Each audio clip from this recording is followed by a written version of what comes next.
What's going on, golfers? Hope you're having a cracking day today. My name's Gavin. Welcome to Par for Par.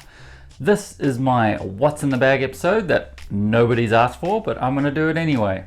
I'm a mid-handicap player around 16, so this might be a little bit of a guide for what you could have in your bag if you're in the same boat. If you've got something in your bag that I don't have in mine and you think is a must-have, then let me know in the comments down below, and if I put it in my bag, I'll shout you out on my next video. Might as well get straight into it, so I'm going to start with my driver.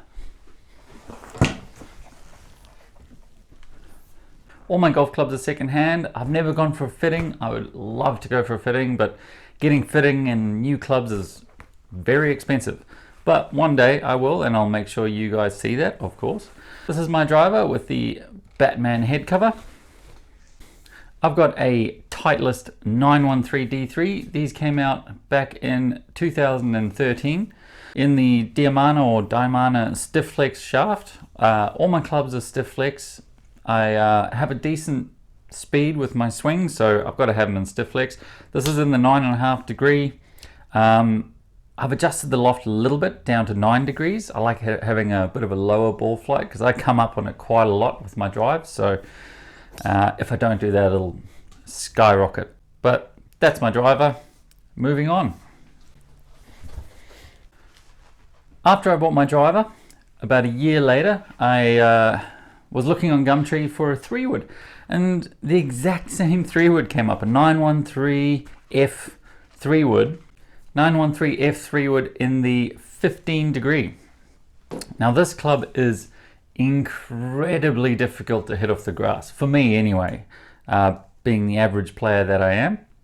Off a tee, it's really good, really trustworthy. I use this off the tee very often, especially when I got a tight fairway. I trust a little bit more than my driver. My driver can be a little bit wild. Same shaft, stiff flex, Diamana. Not my favorite club in the bag, but as I said, pretty trustworthy off the tee. I don't take it out on the fairway unless I'm feeling really brave or near the end of the game. I've either been playing really badly and I just think, bugger it, I'm going to go for this green. I'll pull that out. The one that I do hit off the fairway is my 3 hybrid. Now I had the chance of getting the exact same Titleist in the 3 hybrid. But I wanted a little bit of variety in my bag. I know it's normally everyone wants all the matching stuff, but I wanted something a little bit different. So I got the TaylorMade Aero Burner.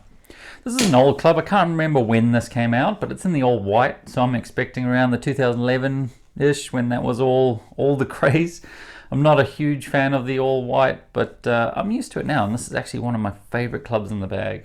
Not look-wise, but so trustworthy. I hit this thing really well off the fairway. Around the 200 to 210 meters, which is I think 220 to 230 yards, something like that. It's in the 19 degree. Absolutely love this club. One of my favorites. Again, stiff flex shaft as always. Moving on to my wedges. Now I've only got 2 wedges. I used to have a 52, 56 and a 60, which I need to go back to. At the moment I've got a 54 and a 60. Not enough. I have got a huge gap in my around the anything above 100 to about 120 is I've either got to hit a really soft pitching wedge or a really hard 54. But this is my 60 degree. It's the Wilson Staff FG Tour Raw. As you can see, it is very rusty. It's meant to be. It's meant to increase grip and all that. But as I said, I'm an amateur 16 handicap, so I can't tell the difference. I do spin the ball quite a bit with it, but that's because I have a very steep, very fast angle at it. The rust, does it help? I'm not sure. Check out Rick Shields' channel. He does a couple of episodes on rust versus non-rust clubs. Now this 60 degree is in the 8 degree bounce, which is not enough bounce for me. It's basically a shovel. I just dig at the ball with this club if I try to go too hard. So this is my around the green, nice close approach shots. There it's pretty good, especially around the green. I enjoy it, but anything too far out, I need to get the 10 or 12 degree bounce. Onto my 54 degree, again a different club, not because I wanted variety for my wedges. I would prefer all my wedges to be the same, but It's what I have. I've got the King Cobra 54 degree and a 10 degree bounce. This is a really good wedge. I love this wedge from my 90 meters, getting close to the 100 meters. This is perfect. Absolutely love this club. Also, my bump and runs around the green or close to the green, I'll pull that out, come a little bit steeper. Love it. Onto my irons now. I've had quite a few irons in my life, secondhand, everything. These are my favorite by far, and they're Bridgestone. I never thought I would buy or own Bridgestone clubs. You know, they're not, when you're going out to buy new clubs, no one's ever like, I'm gonna go buy the new set of Bridgestones. I mean, sometimes, but generally not. But these are absolutely gorgeous. These are the J40 forged. As you can see, they are gorgeous looking clubs. They have the dual pockets in the back for a little bit of forgiveness. Not a lot of forgiveness, but I love these irons. I hit them really well most of the time. Obviously, sometimes I can miss hit a little bit, and they have that tiny bit of forgiveness. Grips were cheap grips. I just needed to re-grip them when I bought them secondhand. The guy said, look, I've got these ones that are cheap and I can just throw them on for you for free. And I said, yes, please. So they're blue. Doesn't really work, but it's fine. They're grips. It's in the Nippon NS Pro shafts, Tour 120 X Flex, which I had to get these shafts. This guy was about to throw these shafts out and I snapped my 4 and 5 iron because whoever shafted them previously did an absolutely horrendous job. To shorten the shafts, they cut it from the head end instead of the back end, which meant that, as you can see, the shaft tapers thicker. So if you're cutting from this end, the shaft is getting thicker and it's not going to fit in the bezel. So when it didn't fit in the bezel, they just hacksawed straight down the center and crushed it in. So it just ended up pulling shafts out, snapping them. It was shocking. So I had to get them all reshafted. The guy said, look, I've got these. No one's bought them, probably because they're X-Flex, sort of pro shafts, and I do need S stiff flex. But I hit these really well, so I'm not getting rid of them anytime soon. Moving on to my putter. This is the only new or bought new club. The only new or bought new club in my bag. It is the Cleveland Golf Huntington Collection number 1. I don't know if the 1 means number 1 of that, but this club is one, gorgeous, very Scotty Cameron-esque, but not obviously because Scotty Camerons are incredibly expensive. I'm not too bad with this putter. I haven't been fitted, and I don't think, after playing with this for a while, I don't think it's actually for my swing type with my putting stroke. I do putt fine with it, but I do need to go for a putt fitting, as I've always thought my putting stroke is nice, straight back, straight forward, but I think it actually arches a little bit, and I'm not sure if this is the right club for that because I've never been fitted. One day though, I will be. Moving on to the actual bag itself. This is a generic brand bag. I don't think it's actually got a brand written anywhere on it. I bought it at a golf shop back in New Zealand, and I love it. It's a cart bag. I do need a stand bag so I can actually carry my clubs now and then. So obviously I have a pull buggy cart that I take with me, or a driving cart. I prefer to walk, but I got the pull buggy cart. I want to get a stand bag, a nice light stand bag, so I can actually carry my clubs with me. Moving on, my towel. Towel is just a generic towel from Gainsborough Greens Golf Club, where I'm actually playing today, and there'll be an episode on that coming out after I record it, obviously. I've also got my little pen. I have a pen holder. I've got a few other pens and pencils in a couple of the other pockets, but that one just sticks on the outside as my trusty pen. Hanging on the side here, I've got my laser. I've got the, what is this? This is a Sure Shot laser with pin lock on it.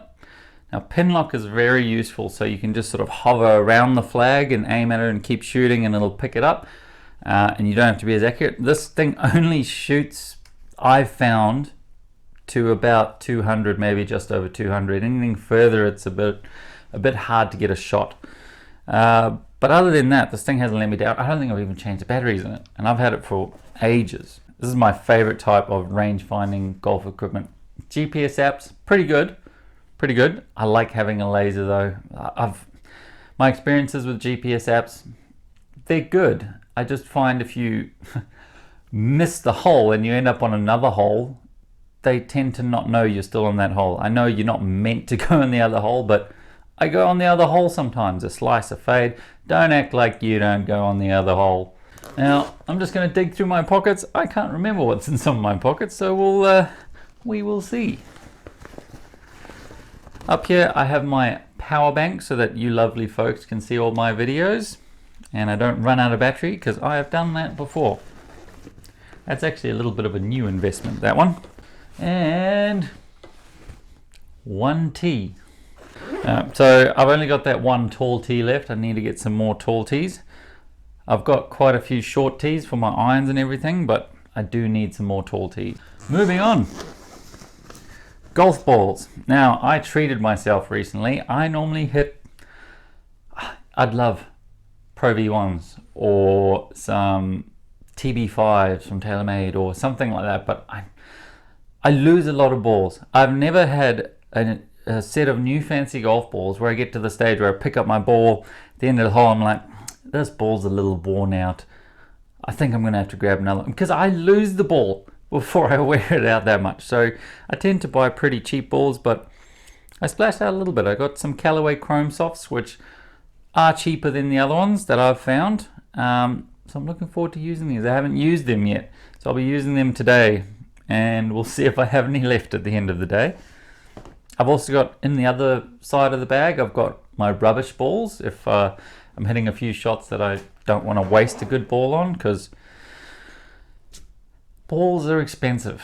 Like, so expensive. Considering how many I lose. I can't afford to use super expensive balls. Moving on, my umbrella. $20 special from Woolworths, yet to be used. My last umbrella, when I was at Ashgrove, I think it was. I don't know if you see it in the video that I did at Ashgrove, but I popped it open. There was a loud sort of twang noise and it just fell to bits. So I had to splash out 20 bucks to get a new one. Moving on to the other side of the bag. This is where I keep a few markers for marking my ball. My thing is 4 dots around the number on the ball. I always put 4 dots on there just to identify it as mine. Everyone seems to use the same sort of kind of balls, so you have to do that, especially because I use quite a few different kinds of balls. Sometimes I forget what ball I'm using, but as long as I got the 4 dots, I can tell the guy, if I lose it and he finds it, I can say, has it got 4 dots around it? Then he has no doubt in his mind that that's my ball.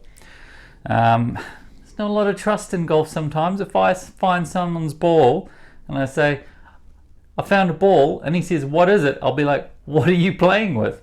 I'm not going to tell you what it is, because you'll just be like, oh, yeah, that's my ball. I've been playing with that all day. I've also got a few markers. Now, a few coins that I use as my markers. Any 5 cents, 10 cents sort of coins I throw in here, and they become my markers. Again, I lose markers. I know people collect a lot of markers from the golf clubs they play in, countries they go to, all that stuff. I'd love to, but I'd lose them a lot. I wouldn't mind one of the cap ones so that I can keep on my cap or on my glove or something. My bag's got a cooler bag section in it at the front, which doesn't work very well. I mean, I put a few ice packs in there and stuff, and it's not bad. Considering the price of this bag, I think I paid like $80 or something, and this bag's solid. I've got my top pouch here, which all my pouches are actually marked with what should go in there. Like it says rangefinder, cooler, dry pocket, pen, divot tool, all that kind of stuff. None of the stuff that's marked is what I put in there.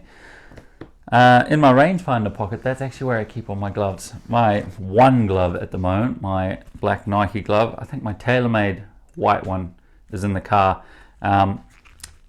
Almost due for some new ones. This one, the thumb's getting a little crusty. Hate that word. Now in my large pockets on the side, this is where I keep all my sort of weather gear. I've got my club cover to go on the top. I've got my sort of water resistant jacket. I haven't really got a waterproof jacket. I'm a bit of a solar powered golfer. If it's going to bucket down, I might not be out there. If it's going to rain a bit, I've got an umbrella, it's fine. I've got a short sleeve jumper in case it gets a little chilly. On the other side, still some more sort of cold and wet weather gear. I've got another jumper. This is more the long sleeve jersey. I don't need that many jumpers, but I end up taking one out, putting it in my bag, forgetting it's in my bag, taking a new one out, so I'll probably leave a couple of those here. Then, a towel. Always take a towel. Well, you might not need to where you play, but I play in Australia and it gets hot. I sweat so much, especially on my noggin. So a towel is one of the best things to have in the bag. So uncomfortable, hands are sweaty, face, everything, just wipe it all off. There you go. That one's probably due for a wash. Another glove apparently in that pocket. Okay. No glove in that pocket. Sunscreen. Always wear sunscreen. This is a Sunbum SPF 50 plus. Works really well. I tend to not get sunburnt with that on, which is the point of sunscreen, I suppose. Now, in this large pocket, I bought a really big bag of teas, like a huge bag of teas. They're all too short for my driver, so I don't know why I bought the bloody bag of teas. But I put it in this big pocket and it burst open. So in this pocket, don't know if you can hear that, I just have a whole bunch of teas. So if I need teas, oh, you know what? These are actually almost tall enough for my driver. I tee my tee up pretty high with my driver, so I use these for my irons, 3-wood, that kind of stuff. And I'm not going to run out of them, that's for sure. Well, that does it, guys, for my What's in the Bag episode. I hope you guys enjoyed it. Comment down below what else you think I should have in my bag. I know there's going to be a few things out there. What things I should take out? I mean, how many jumpers have I got? Dirty towel and unusable gloves. So this was actually a good chance to go through my bag and tidy it. If you haven't already, hit that like button, subscribe if you enjoy this content, check out my other videos, and as always, guys, may your drives be well hit and your putting not.